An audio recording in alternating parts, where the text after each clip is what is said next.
What if love wasn't something you felt, but something you performed?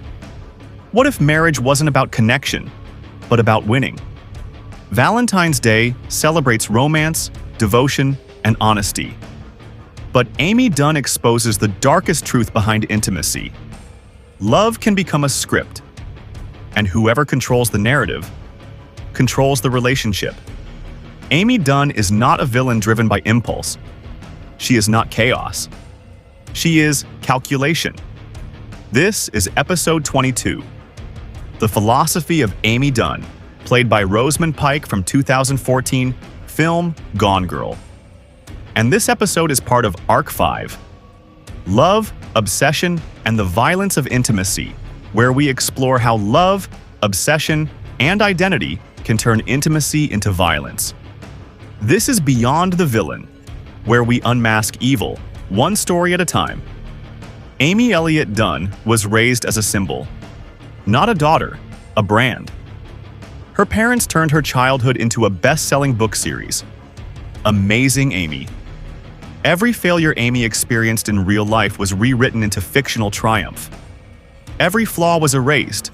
Every insecurity was corrected on the page. From childhood, Amy learned a brutal lesson. Love is conditional. Worth is performative. And identity is something you maintain, not discover. She was not loved for who she was. She was admired for who she appeared to be. And appearance became survival.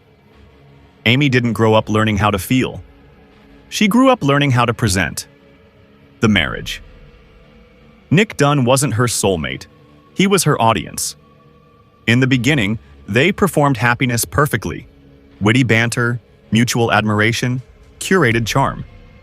They weren't just in love, they were admired for being in love. But when the performance cracks, when Nick loses his job, when Amy loses status, when admiration turns into routine, the illusion collapses. Nick cheats. Nick disengages. Nick stops performing. To Amy, this is not betrayal alone. It is annihilation. Because Nick doesn't just fail as a husband. He fails the story. Amy doesn't rage. She doesn't scream. She rewrites. She understands something terrifying. In a culture obsessed with narrative, truth doesn't matter. Story does. So she constructs one. She stages her disappearance. She frames Nick for murder. She weaponizes gender expectations, media hysteria, and romantic myth. Amy doesn't want escape. She wants authorship. Amy's goal is not freedom. It's control. She wants Nick trapped in a marriage where she defines reality, she defines morality, she defines love. To Amy, punishment is intimacy. Surveillance is affection. Fear is fidelity. Amy doesn't see herself as cruel. She sees herself as correcting injustice. Nick lied. Nick failed. Nick humiliated her. And humiliation to Amy is unforgivable. In her mind, she restores balance. Not through forgiveness, but domination. Amy Dunne embodies romantic nihilism fused with performative identity theory. She does not believe love is natural. She believes love is manufactured. 1. Love as performance.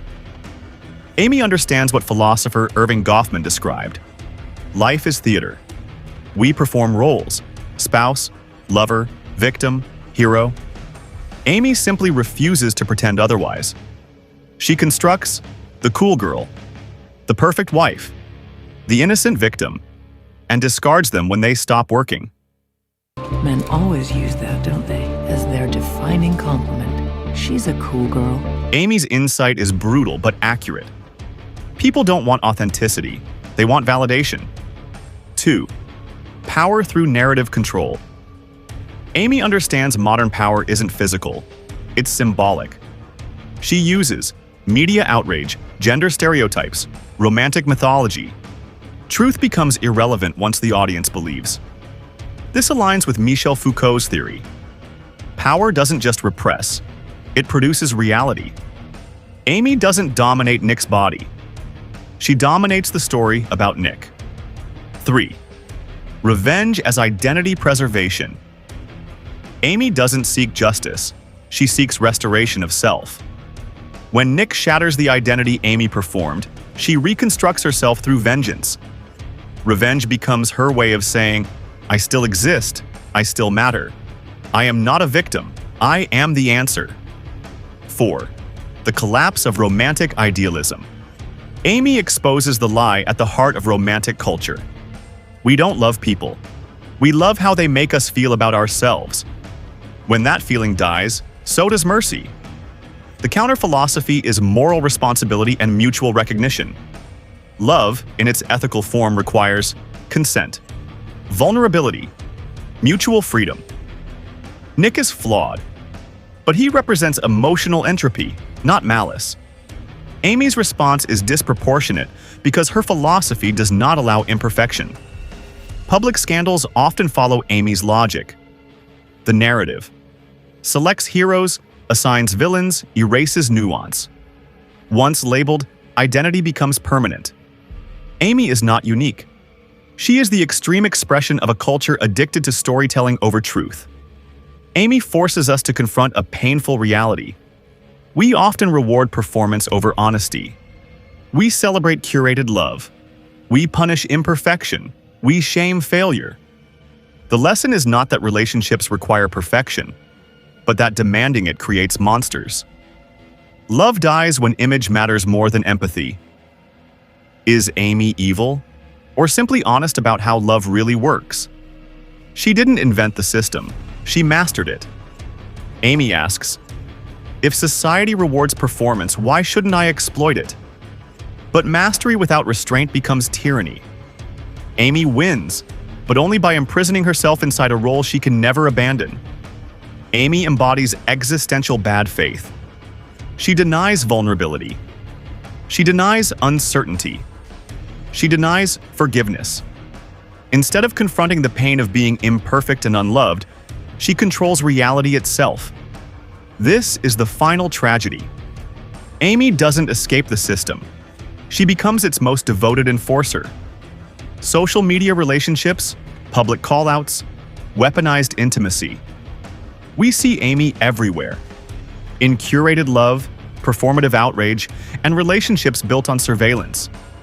Amy Dunne is terrifying not because she lies, but because her lies work. She exposes a truth we don't want to face. Love can become a prison when control replaces compassion.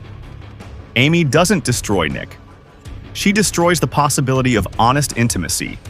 And that is the real violence of love when obsession replaces empathy.